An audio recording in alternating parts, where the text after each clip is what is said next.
آج جتنے سائنسداں ہیں کوئی یہ نہیں کہتا کہ ہم سرچ کر رہے ہیں.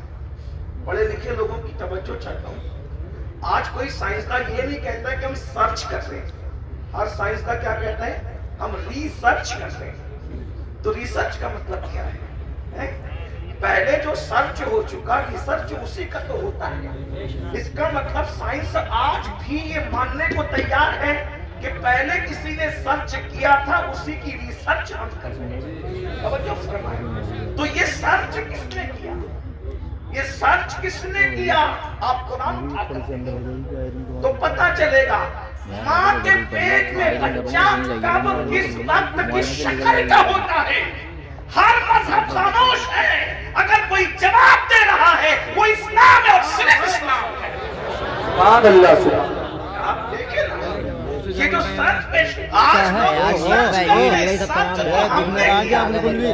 تلاش تو ہم نے کیا ہے. اللہ اکبر. اسی طریقے سے فرعون کی ممی کے بارے میں اس کی لاش جو میوزیم میں پڑی ہوئی ہے اس کے بارے میں جب پی ایم کیا گیا تو ڈاکٹر اور سائنسداں اس نتیجے پہ پہنچے کہ یہ سمندر میں ڈوب کر کے مرا ہے. یہ رپورٹ تھی اس کے پی ایم کی. لیکن سوچا کہ آخر یہ ڈوب کے مرا سمندر میں ڈوبنے والا باہر کیسے نکل سکتا ہے؟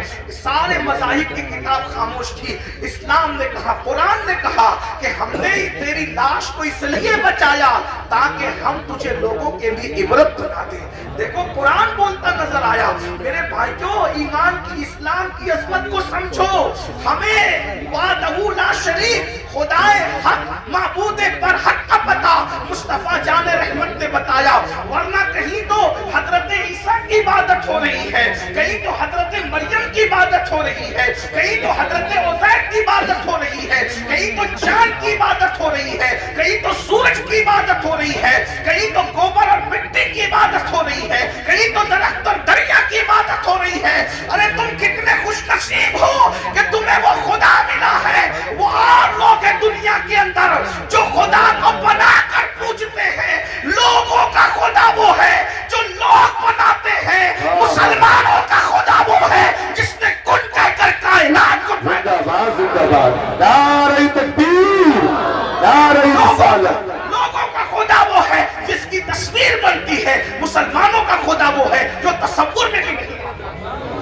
اوروں کا خدا تصویر میں آتا ہے, ہمارا خدا تصور میں بھی نہیں آتا. ہمارا خدا اتنا بلند ہے ارے جو تصور میں نہیں آتا وہ ہمارا خدا ہے. اللہ اکبر. اور پھر لوگ عظمت کا اندازہ کیا لگائیں جب محمد الرسول اللہ اس کے بنائے ہوئے بندے کی عظمت کی حقیقت کو لوگ نہ جان سکے. جب اس کا بندہ اتنا بے مثال ہے تو وہ خدا کتنا بے مثال. زندہ باد زندہ باد. ایمان کی اہمیت کو سمجھو. کون سا مذہب ہمیں نصیب ہوا ہے. اسی لیے آج ہم ایمان کی مسلمان ایمان کی اہمیت نہیں سمجھ, منکرین اسلام اہمیت سمجھ گئے.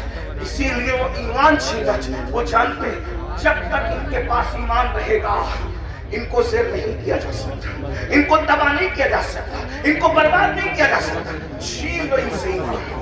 ان کے پاس داڑیاں رہے چلے گا, ان کے پاس ٹوپیاں رہے چلے گا, ان کے پاس مدرسے رہے چلے گا, ان کے پاس اسکول رہے چلے گا, ان کے پاس چاہے وہ سرٹیفکیٹ رہے چلے گا, ان کے پاس ایمان نہیں رہنا چاہیے. اسی لیے ایمان چھیننے کے لیے منصوبے بن رہے ہیں, الگ الگ منصوبے, داخلی منصوبے, خارجی منصوبے. بہت خطرناک چیلنجز کا ہمیں سامنا ہے. اور آپ آج ہمیں بچہ ڈاکٹر بنے, انجینئر بنے, تاجر بنے, اس کا مستقبل سدھر جائے سب کو فکر ہے. اگر فکر نہیں ہے ایمان کی فکر نہیں ہے. نبیوں کی فکر کیا تھی. اچھا کچھ تو اتنے دیر ہوشیار ہے کہتے ہیں مولانا ہمارے بچے تھوڑی بگڑیں گے, اور تو کون سا دین پر ہے جو تیرے بچے دین پر قائم رہیں گے. کس بگڑنے کی سدھرنے کی بات کرتے ہو جس قوم کو کلمہ پڑھنا نہیں آتا. ہمارے بزرگوں نے کہا کہ نکاح کی محفل میں جاؤ تو کلمہ پڑھاؤ تو نہیں پڑھ پاتے, تو جو شادی کی خوشی کے موقع پر قاضی کے پڑھانے پہ کلمہ نہیں پڑھ پاتے وہ موت کے اضطراب میں کیا کلمہ پڑھ پائیں گے؟ بتائیں نا. آپ کس ایمان کی بات کرتے ہیں, آپ کس ایمان اور عقیدے کی بات کرتے ہیں؟ بھائیوں میری قوم کو کلمہ نہیں آتا ہے. انہوں نے گانے پہ حفظ کر رکھے ہیں. قرآن کی کتنی آیتیں حفظ ہے ذرا اپنے آپ میں ڈوب کر سوچو. میں کوئی ڈانٹ پیٹنے نہیں آیا, آپ کو کوسنے نہیں آیا, لیکن یہ محفلیں احتساب کی محفل ہے، یہ محفلیں جنت بانٹنے کی محفلیں نہیں ہیں، میں اس کا قائل نہیں ہوں، اس لیے کہ ہم لوگ فکر رضا کے وارث، فکر رضا ہماری محافظ، ہم وہ لوگ نہیں ہیں کہ اس کو دیکھو اس کو دیکھو جنت ملے گی، میں اس کا سخت مخالف ہوں۔ جو قوم غسل جنابت سے ناواقف ہو تم اس کو کیا جنت بانٹتے ہو، بیوقوف بناتے ہو؟ اللہ کو ہمیں منہ نہیں دکھانا ہے، خدا کو کیا منہ دکھاؤ گے؟ بتاؤ تو صحیح، جب وہ سن لیں گے کہ مفتی اسماعیل صاحب کے چہرے کو دیکھ کے جنت ملتی ہے، امین القادری کے چہرے کو دیکھ کے جنت ملتی ہے، مفتی جلیل صاحب کے چہرے کو دیکھ کے جنت ملتی ہے، بیوقوف ہے پھر وہ فجر میں اٹھے گے، بیوقوف ہے فجر میں اٹھے گے؟ نہیں میرے بھائی، ہمیں اپنی قوم پہ اتنا ظلم نہیں کرنا چاہیے۔ جو قوم کلمہ یاد نہ رکھے وہ قوم کیسے جنت میں جائے گی؟ کچھ لوگ ہم سے لڑتے ہیں کہ تو لوگوں کو مایوس کرتا، میں نے کہا میں مایوس نہیں کرتا، ہم کیسے مایوس کر سکتے ہیں؟ ہمارے یہاں تو ایمان کی ڈیفینیشن ہی ہے الایمان و بین الخوف والرجاء، ایمان خوف اور امید کی درمیانی کیفیت کا نام ہے۔ ہم قوم کو مایوس کیوں کریں گے؟ لیکن جو قوم اتنی بے باک ہو چکی ہو کہ بڑی معذرت کے ساتھ یہاں کے حالات ایسے نہیں ہوں گے، لیکن ہم پورا ہندوستان گھومتے ہیں اور بڑی بات نہیں کرتے، دنیا میں بھی جاتے ہیں ہندوستان کے علاوہ، لوگ اتنے غافل ہو گئے اپنے دین سے کہ جن کی نگاہ پاپ سے اس کی سگی سالی محفوظ نہیں ہے، اس قوم کو چہرے دکھا کے کیا جنت بانٹیں گے؟ جس قوم کی نگاہ سے اس کی چچازاد بہن محفوظ نہیں ہے، ہم اس قوم کو کیا جنت کی بشارت دیں گے؟ میرے بھائیوں، حالات اتنے دردناک ہیں۔ اب حالات تو یہ ہے کہ معاذ اللہ بیٹیاں جوان ہو جائے تو بعض جگہ وہ باپ کی نگاہ سے محفوظ نہیں ہے، اتنی غفلت کا حال ہے، خشیت اتنی اٹھ چکی ہے، خشیت ربانی اٹھ چکی ہے۔ میں جانتا ہوں ہم گراؤنڈ ریئلٹی کے لوگ ہیں، ہم گراؤنڈ زمینی حقائق والے لوگ ہیں، ہم لوگ جانتے ہیں حالات کے تقاضے کو، لوگ ہمارے پاس آ کر کے باتیں کرتے ہیں۔ بعض بچیاں طلاق پا کر کے گھر آئی ہے تو باپ نے باپ کی نظر ڈالی ہے، بعض جو ہے وہ بہنیں جوان سسر کی نگاہ سے محفوظ نہ رہ سکی ہے۔ یہ حقائق ہے، زمینی حقائق یہ ہے۔ میرے بھائیوں، جس قوم کے اندر سے خوف خدا اتنا اٹھا ہے، کہاں وہ تقویٰ تھا، کہاں وہ تقویٰ، کہاں وہ تقویٰ کہ سیدنا عمر ابن خطاب جیسی ہستی جنہوں نے رسول اللہ کی زیارت کی ہے، اور خوف کا عالم یہ ہے کہ چہرے پر آنسوؤں کے نشان ہے۔ علامہ ابن الجوزی اپنی کتاب میں لکھتے ہیں کہ ایک مرتبہ فاروق اعظم اپنے گھر کے دروازے پر بیٹھے، فاروق اعظم گھر کے دروازے پہ بیٹھے ہیں اور چہرہ گلی کی طرف کیا ہوا ہے، ذرا غور سے سننا، چہرہ گلی کی طرف کیا ہوا ہے اور دروازے پہ بیٹھے ہیں۔ ایک صحابی آتے ہیں، چلے جاتے ہیں سلام کر کے، کچھ دیر کے بعد آتے ہیں تو فاروق اعظم اسی طرح دروازے پہ بیٹھے ہوئے ہیں۔ وہ لوگ بھی کیا لوگ تھے، یہ نہیں دیکھا کہ فاروق اعظم ہے، یہ نہیں دیکھا عمر ابن خطاب ہے، یہ نہیں دیکھا کہ رسول اللہ کے صحابی ہیں۔ جب دیکھا کہ دروازے کی طرف رک کر کے بیٹھے ہیں، وہاں کسی کی رعایت نہیں تھی، کیونکہ وہ لوگ سب سے پہلے شریعت کے مرید تھے، بعد میں کسی کے مرید تھے۔ وہ لوگ سب سے پہلے شریعت کے معتقد تھے، بعد میں کسی اور کے معتقد تھے۔ فاروق اعظم کو دروازے پہ بیٹھا دیکھ کر ایک عام صحابی ٹوکتے ہیں، عمر اب تم بھی دروازے پہ بیٹھو گے رستے کی طرف منہ کر کے؟ آپ دروازے پر کیوں بیٹھے رستے کی طرف منہ کر کے؟ ہم تو کسی کو روک بھی نہیں سکتے، ٹوک بھی نہیں سکتے، اس لیے کہ ہمیں معاذ اللہ ثم معاذ اللہ اللہ کی رضا سے زیادہ کسی اور کی رضا پیاری ہو گئی ہے کہ اس قوم کی تباہی سے اس قوم کو کوئی نہیں بچا سکتا، جو خالق کو تو ناراض کر سکتی ہے مگر مخلوق کو ناراض نہیں کر سکتی۔ میرے بھائی، ہاں اگر کسی غریب کے ہاتھ میں سونے کی انگوٹھی ہم دیکھتے ہیں، اس کو اتروا لیتے ہیں، کیا کسی کونسلر کے ہاتھ سے بھی ہم انگوٹھی اتروانے کی ہمت رکھتے ہیں؟ کیا کسی مالدار کے ہاتھ سے بھی ہم کڑا اتروانے کی ہمت رکھتے ہیں؟ سارا قانون تو ہم نے منہ دیکھ کر کے بنایا ہے۔ بہت معذرت کے ساتھ، اسلام صرف اسلام ہے، اسلام صرف اسلام ہے، اسلام حقیقت ہے۔ غریب امیر چھوٹا بڑا سب کے لیے شریعت کا قانون ایک ہے۔ اللہ اکبر، ذرا غور تو کیجئے، فاروق اعظم جیسی ہستی کو ٹوکنے والا ٹوکتا ہے، آپ دروازے پہ بیٹھیں گے روڈ کی طرف رستے کی طرف منہ کر کے؟ فاروق اعظم نے کہا اللہ تیرا بھلا کرے۔ ناراض نہیں ہوئے فاروق اعظم، یہاں ٹوکنے پہ لوگ ناراض ہوتے ہیں، فاروق اعظم ناراض نہیں ہوئے۔ اے اللہ تیرا بھلا کرے، تو نے مجھے ٹوکا لیکن پوچھ تو صحیح کہ میں دروازے پہ کیوں بیٹھا ہوں؟ دروازے پہ بیٹھنے کی وجہ کیا ہے؟ کہا کیا وجہ ہے؟ کہا آج میری بیٹی ام المومنین حفصہ مجھ سے ملنے آئی، پہلے تو میں اہل علم کی توجہ چاہتا ہوں، جو بیٹی ہوگی وہ کبھی ماں نہیں ہو سکتی، اور جو ماں ہوگی وہ کبھی بیٹی نہیں ہو سکتی.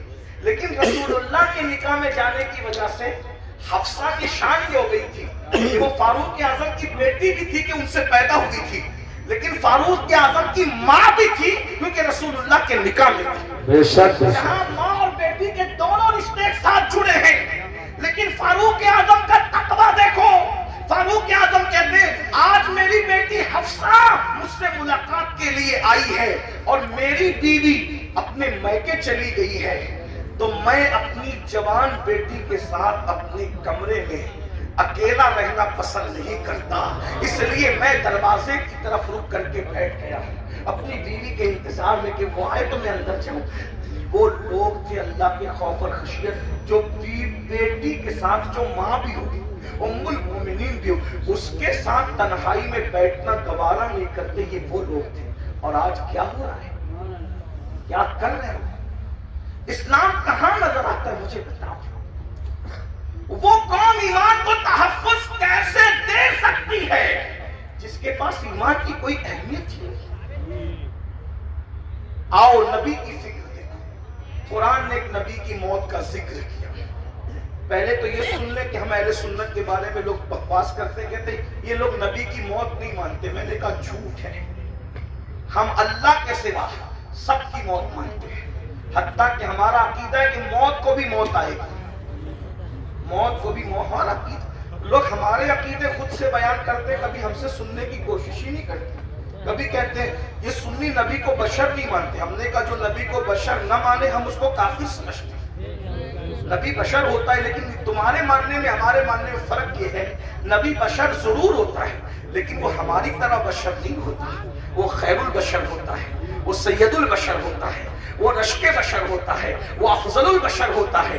ہاں، بلکہ لباس بشر میں نبی کو بھیج کر قدرت نے بشریت کو معراج عطا فرما دی ہے. بیدم شباسی نے کہا تھا ابعاد بھی کچھ اور ہماری نظر میں ہے، ابعاد بھی کچھ اور ہماری نظر میں ہے، جب سے سنا ہے یار لباس بشر میں، جب سے سنا ہے یار لباس بشر میں ہے. تو نبی کو موت آتی ہے اور نبی کو موت آئی.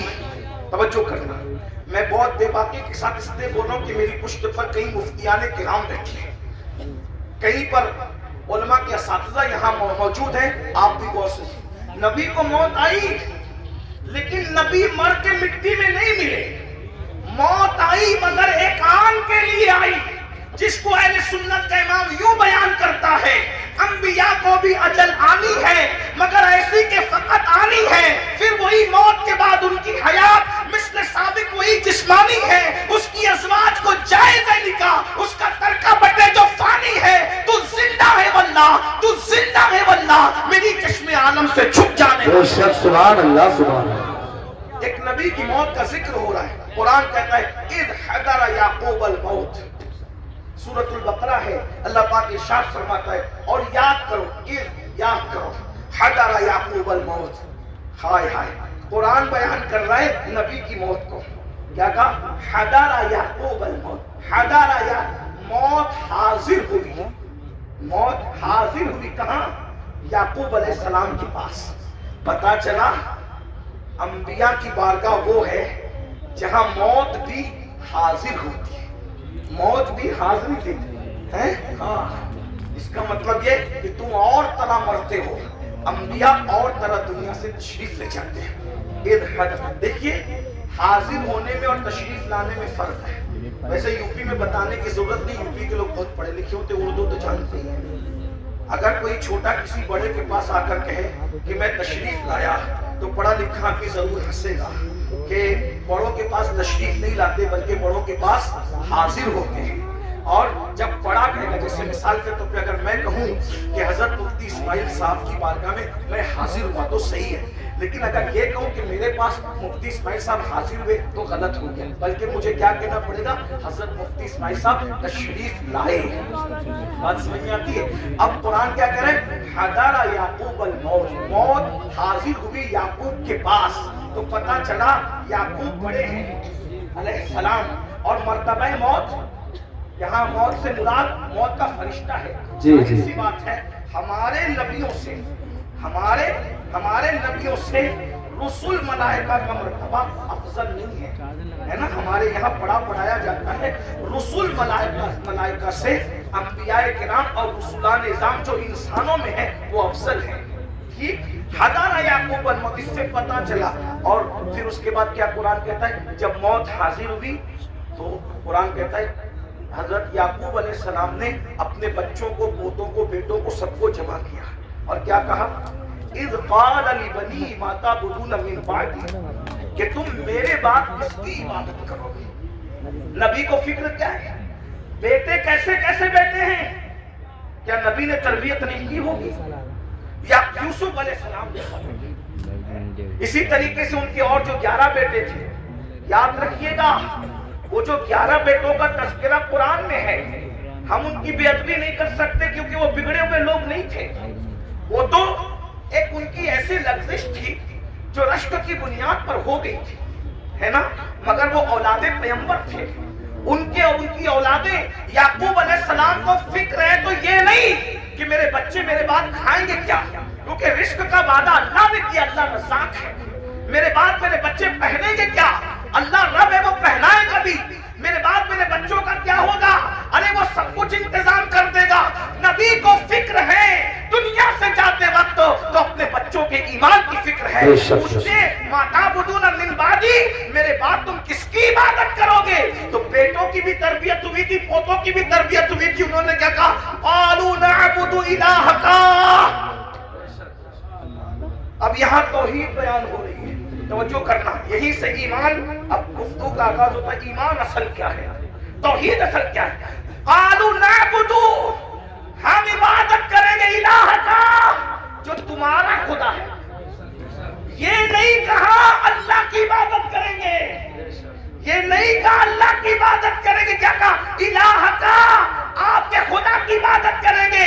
وہ الہ آبائی کا اور آپ کے باپ داداؤں کا جو خدا ہے. اور پھر تشریح آ گئی اسماعیلہ ابراہیم و اسماعیل و اسحاق, جو ابراہیم کا خدا ہے, جو اسماعیل کا خدا ہے, جو اسحاق کا خدا ہے.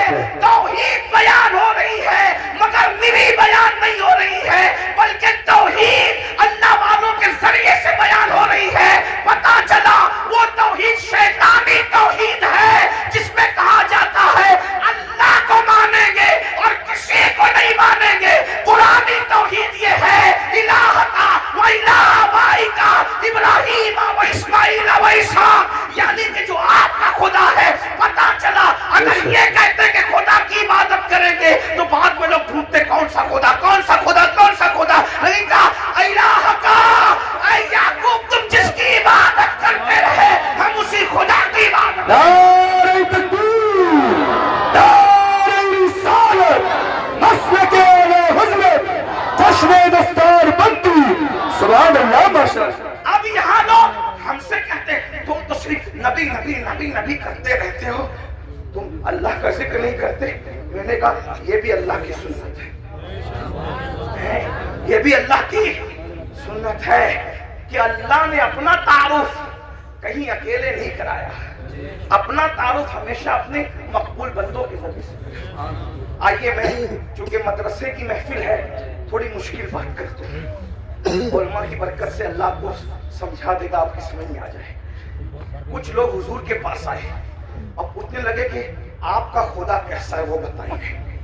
خدا کو دیکھنے کی تمنا تھی, آپ کا خدا کیسا ہے وہ بتائیے. تو وہ پوچھنے لگے آپ کا خدا مٹی کا ہے, سونے کا ہے, چاندی کا ہے, تانبے کا ہے, کیونکہ اب تک وہ یہی سب دیکھ رہے تھے نا, تو جو دیکھ رہے تھے وہی دماغ میں گھوم رہا تھا. آپ کا خدا کیسا ہے اے محمد صلی اللہ علیہ وسلم. ہم اس طرح حضور کا نام نہیں لیتے لیکن انہوں نے کہا تو میں نقل کرا. کیا کہا اے مسلمانوں کے پیغمبر آپ کا خدا مٹی کا ہے, تانبے کا ہے, پیتل کا ہے, کیسا ہے آپ کا خدا. تو اللہ نے ایک سورت پورے قرآن میں اپنے لیے خاص کر. دیکھو اہل سنت لوگ کہتے ہیں ان کو تو نبی اس وقت کچھ نظر نہیں آتا, یہ شرک کرتے ہیں. ہم نے کہا پاگل ہوتے ہو, تم بھی انگریزوں کی پیداوار میں سے پیداوار ہو, قرآن سمجھتے نہیں. اگر تم نے غداری نہ کی ہوتی تو آج امت کا یہ حال نہ ہوا ہے۔ سہارنپور والوں، سہارنپور کے آس پاس والوں، بہت برا کیا تم نے، تمہیں مر کے اللہ کو جواب دینا ہے۔ توحید کے نام پہ تم نے توحید کا گلا گھونٹنے کی کوشش کی ہے، لیکن قرآن کی توحید میں آپ کے سامنے پیش کر رہا ہوں۔ میری بات مشکل تو نہیں ہے، اتنی مشکل کبھی نہیں کرتا، لیکن چونکہ ایمان ہی ایک مشکل عنوان ہے نا۔ تو اللہ کے نبی سے پوچھا گیا، میں بھی ہو سکتا تھوڑا سبق سنا دوں آپ کو، آپ کے ہمارے علماء کو، تاکہ آپ کو سمجھ میں آئے کہ ایمان کیا ہے، اللہ کیا ہے، اللہ کا یہ تو سمجھ میں آئے۔ تو اللہ کے رسول سے پوچھا، حضور سے پوچھا کہ آپ کا اللہ کیسا ہے، مٹی کا ہے، سونے کا ہے، تانبے کا ہے، پیتل کا کیسا ہے؟ تو اللہ نے ایک سورت پوری صرف اپنے لے کر لی، 114 سورتوں میں ایک سورت اللہ کی، ہر سورت میں سب کا بیان ہے۔ سورہ فاتحہ اتنے مضامین ہیں کہ زندگی ختم ہو جائے مضامین ختم نہ ہو، یہی قرآن کا معجزہ ہے۔ توریت کے سارے مضامین، انجیل کے سارے مضامین، زبور کے سارے مضامین، صحائف ابراہیم اور تمام انبیاء کے صحیفوں کے سارے مضامین قرآن میں، اور قرآن پورا سمٹ کر سورہ فاتحہ میں آ جاتا ہے، اور سورہ فاتحہ پوری سمٹ کر بسم اللہ میں آ جاتی ہے، اور بسم اللہ پوری سمٹ کر با میں آ جاتی ہے، اور با پوری سمٹ کر با کے نقطے پوائنٹ میں آ جاتی ہے۔ اسلام نے 1450 سال پہلے کہا تھا کہ نقطہ بھی بے معنی نہیں ہوتا، اس لیے آج سائنسدان تحقیق کر رہے ہیں کہ نقطے کا مطلب کیا ہے، نقطے کا مطلب۔ اور مولا علی کہتے تھے وہ با کا نقطہ میں ہی ہوں، با کا نقطہ نہیں، اسی لیے صوفیہ علی کو ناطق قرآن کہتے ہیں، مولا علی کو ناطق قرآن کہتے ہیں۔ ہاں بات یاد رکھنا، لیکن یہ بھی یاد رکھنا علی ناطق قرآن ضرور ہے، لیکن ابو بکر صدیق کا مقتدی ہے۔ بے شک بے شک، علی ناطق قرآن ضرور ہے، لیکن صدیق اکبر کا وہ 2.5 سال تک کہتے رہے پیچھے سے امام کے، 10 سال تک کہتے رہے فاروق اعظم کے پیچھے سے امام کے، 12 سال عثمان غنی کے پیچھے رکھے پیچھے سے امام کے۔ میں سوچتا ہوں پیچھے کھڑے رہنے والا ناطق قرآن ہے تو مرتبہ صدیق اکبر کا کیا، مرتبہ فاروق اعظم کا کیا، مرتبہ عثمان غنی کا کیا ہوگا؟ اسی کو میرے امام کہتے ہیں تیرے چاروں ہمدم ہے، ایک جان ایک دل، ابو بکر فاروق و عثمان علی ہے۔ صدق و عدل و کرم و ہمت میں 400 شعرے ہیں ان چاروں کے۔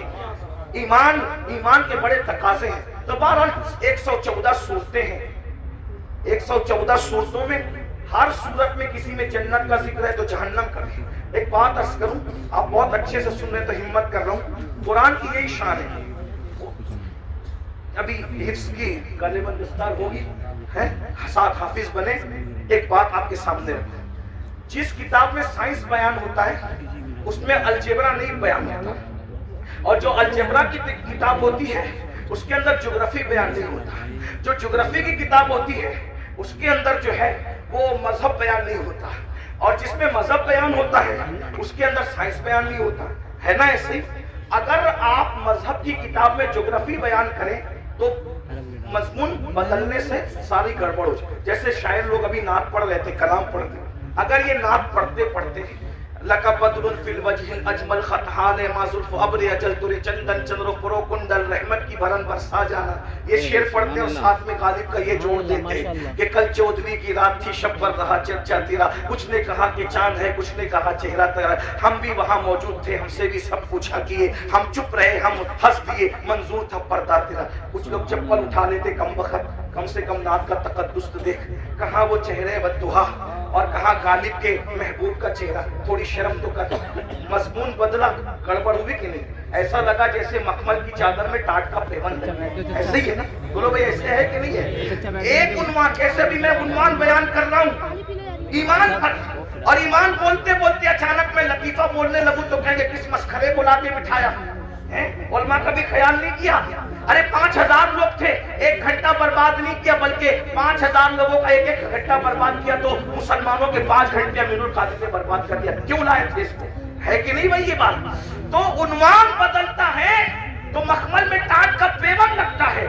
علمی دیانت کے خلاف ہے عنوان کا بدل دینا، اور عنوان بدلتا ہے تو بوجھل ہو جاتا ہے انسان۔ موت کے موقع پر شادی کی بات کرنا مزہ نہیں آتا، شادی میں موت کا ذکر کرنا مزہ نہیں آتا، رونے کی محفل میں ہنسانا، ہنسنے کی محفل میں رلانا اچھا نہیں لگتا، بے وقت کی شہنائی اچھی نہیں لگتی، مگر قربان دنیا کی کوئی کتاب ایک ٹاپک پر ہے مگر یہ صرف اللہ کی کتاب ہے، قرآن قرآن قرآن قرآن کی صورتوں کو دیکھ لو، اللہ اکبر، جنت کا ذکر آ رہا ہے، جنت کی باغوں کا ذکر آ رہا ہے، حوروں کا ذکر آ رہا ہے، غلما کا ذکر آ رہا ہے، محلوں کا ذکر آ رہا ہے، جنت کے اندر نہروں کا ذکر آ رہا ہے، اللہ اکبر، فرشتوں کا ذکر آ رہا ہے، فرشتوں کو سلام کرنے کا ذکر آ رہا ہے، ایک دوسرے کے ملنے کا ذکر آ رہا ہے، حوروں کا ذکر آتا ہے، بڑی آنکھیں ہیں، چوبنوں کا ابھار ہے، حسن ہے، یہ ہے وہ ہے، کنگن ہے، لباس ہے، لیکن یہ بیان کرتے کرتے اچانک پھر جہنم کا ذکر آتا ہے، لیکن عنوان بوجھل نہیں کرتا بلکہ حسن اور بڑھ جاتا ہے، اللہ اکبر، یہ کتاب ہے قانون کی کتاب، لیکن اس کے اندر پہاڑوں کا ذکر بھی ہے، جہنم کا ذکر بھی ہے، انسان کا ذکر بھی ہے، جانوروں کا ذکر بھی ہے، چوپاؤں کا ذکر بھی ہے، پرندوں کا ذکر بھی ہے، شجر کا ذکر بھی ہے، حجر کا ذکر بھی ہے، شفق کا جمال بھی ہے، افق کی سرخی بھی ہے، ستاروں کی انجمن بھی ہے، انسان کا حسن بھی ہے، بڑھاپے کے گڈھے خط و خال بھی ہے، عمر کا سٹیائی پن بھی ہے، احسن القصص، کسی کے گھومنے کا ذکر بھی ہے، کسی کے ملنے کا ذکر بھی ہے، کسی کے آنکھ میں جانے کا ذکر بھی ہے، گلزار بن جانے کا ذکر بھی ہے، کسی کے ظلم کا ذکر بھی ہے، کسی کے انصاف کا ذکر بھی ہے، کسی کے تقدس کا ذکر بھی ہے، کسی کے زنا کا ذکر بھی ہے، کسی کی فکری آوازی کا ذکر بھی ہے، کسی کے فکری تقدس کا ذکر بھی ہے، قرآن بیان کرتا ہے مگر بوجھل نہیں ہوتے بلکہ عقیدتیں بڑھتی چلی جاتی ہے، مزہ بڑھتا چلا جاتا ہے اور دل پکار اٹھتا ہے، یہ کسی انسان کا کلام نہیں ہے، یہ کسی ایسی ہستی کا کلام ہے جسے واقعی خدا کہلانے کا حق ہے۔ کیا بات ہے، بے شک، سبحان اللہ، ماشاء اللہ۔ قرآن ہے